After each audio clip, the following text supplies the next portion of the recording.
Hello, my name is Tim and I am a tutor at Britcent.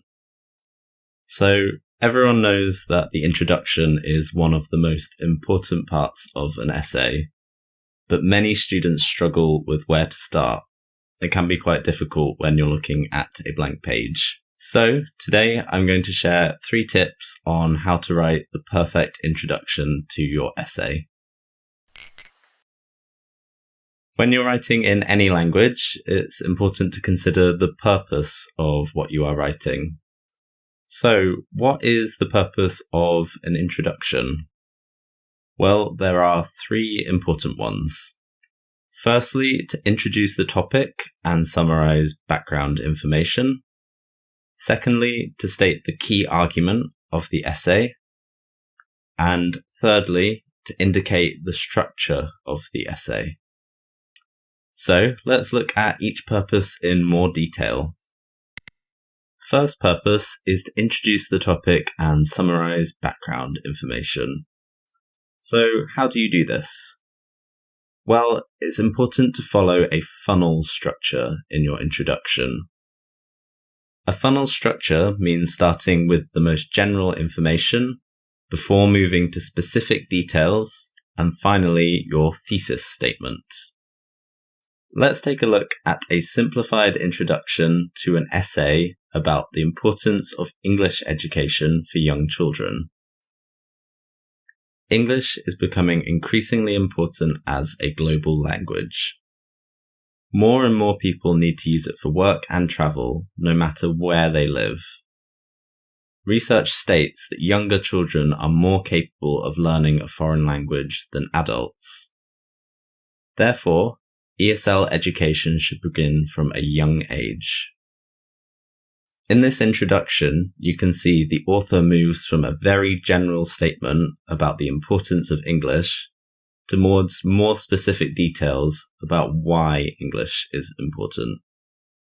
You might also be wondering what a thesis statement is, which brings us to the second purpose of an introduction, summarizing the key argument of your essay. We do this with a thesis statement, which is usually the last sentence of your introduction. The thesis statement should summarize your argument in one sentence.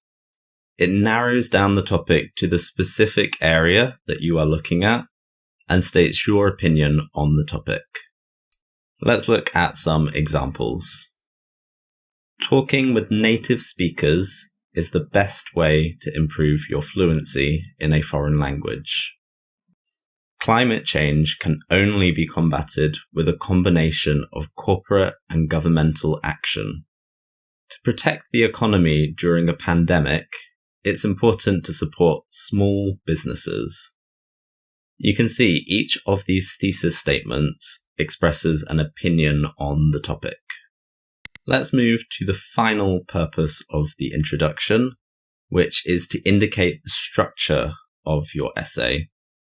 Now, this might not be relevant for shorter essays.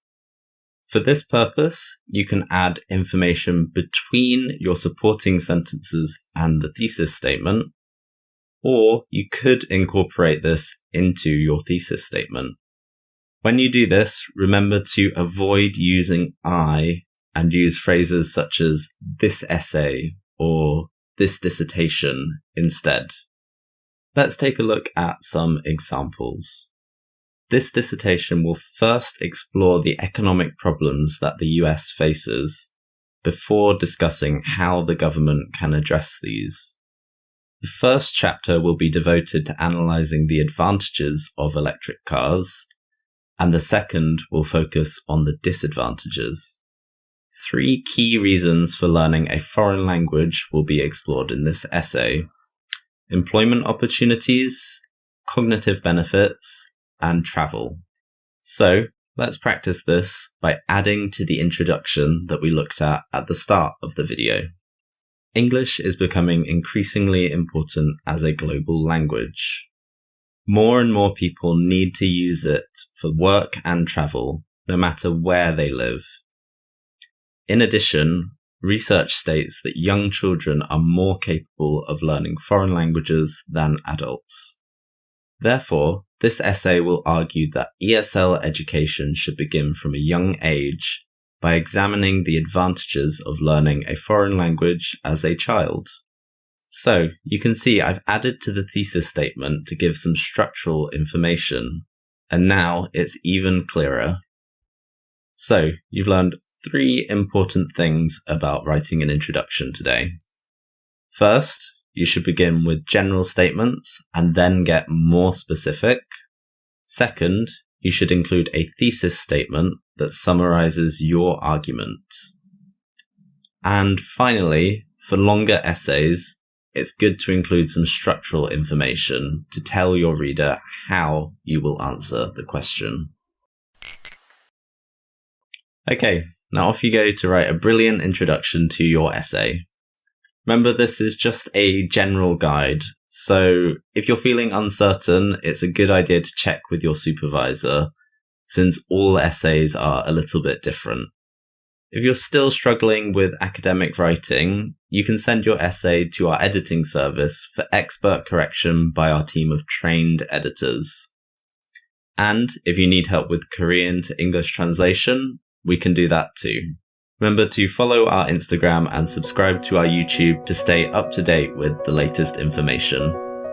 Thanks for watching, and I'll see you next time.